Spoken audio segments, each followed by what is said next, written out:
Awal mengenal keberadaan suku Pamona, Muli Ikai Rombenunu Belala, yang mendiami hulu sungai Kalaena dan lazim saat ini dikenal dengan sebutan Salumauge. Namun subkata Salumauge bukan bahasa atau nama asli yang melekat pada satu wilayah perkampungan kuno Pamona yang mendiami hulu sungai Kalaena.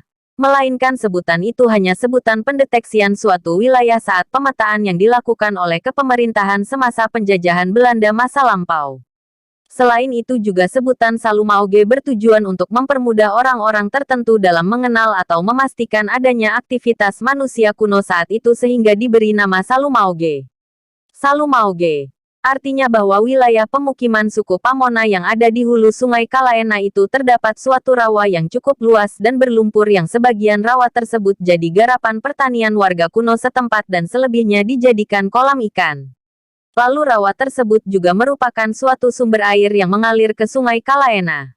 Pada zaman dahulu kala, yang dikaver oleh cerita turun-temurun dari nenek moyang Pamona, dan tidak terlepas dari ingatan sejarah fakta kuno.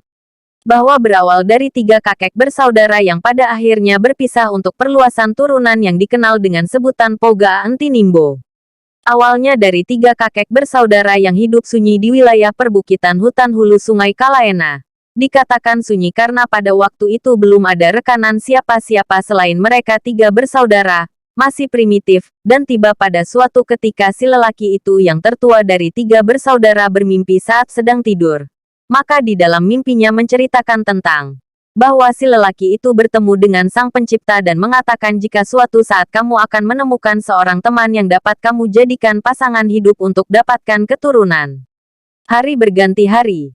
Bulan berganti bulan. Mereka 3 bersaudara tetap tekun mencari jejak yang selalu hadir di dalam mimpi di setiap tidurnya. Hingga di suatu ketika maka tibalah saatnya bahwa mereka akan berpisah untuk mengembara sesuai perintah Sang Pencipta yang hadir ke dalam mimpi.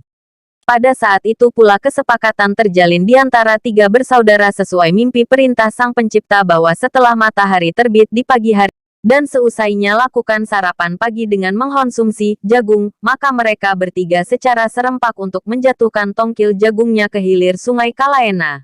Lalu masing-masing menandai dan memperhatikan tongkil jagungnya yang mengapung, bahwa kemana arus sungai akan membawanya. Lalu akhirnya dari 3 tongkil jagung yang terbawa arus sungai Kalaena, satu mengarah ke sungai Baliase dan satunya mengarah ke sungai Salukaya yang nerobos ke Danau Poso hingga berdiri di Bukit Pamona. Lalu satunya lagi menetap pada sungai Kalaena. Maka perpisahan inilah yang dikenal dengan sebutan Poga Antinimbo.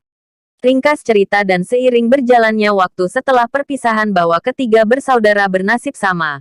Mereka masing-masing menjumpai sang bidadari yang akhirnya dijadikan pasangan hidup hingga berketurunan banyak lalu membentuk sebuah kerajaan. Namun masing-masingnya bertanda bahwa kakak tertua dari 3 bersaudara yang menetap pada hilir sungai Kalaena. Temukan sang bidadari istri, yang bersumber dari sebatang beringin kayu kume, watakume, yang cukup rimbun di wilayah perbukitan hutan tepian sungai Kalaena.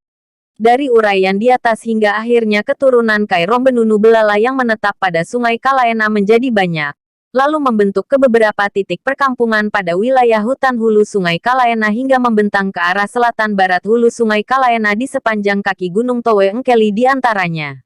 Tawi, Rato, Kambu Uembuu, Waliane, Kawanga, Mabungka, Lembo Tabaro, Mempe, Pasikoran, Bandoa Empuu, Pobamba hingga ke Lande Gora dan Lembo Kodi.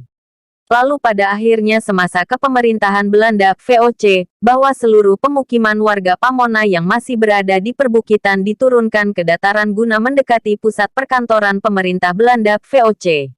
Hingga saat ini deretan titik pemukiman warga Pamona yang ada di Sulawesi Selatan diantaranya Minah, Kapipe, Lumbewe, Lambarese, Lanosi, Manangalu, Lambara, Bandoa, Roda, Korombua, Angkona, Talikawat, Bayondo, Kayaap, Posintowe, Maleku, Lopi, Wata Engkume, Laimbo, Koroncia, Petana, Mabungka, Mangkulande, Kawanga, Tongkumaino, Tanumbu, Kayulangi Tawi Baru, Karuru, Sampuraga.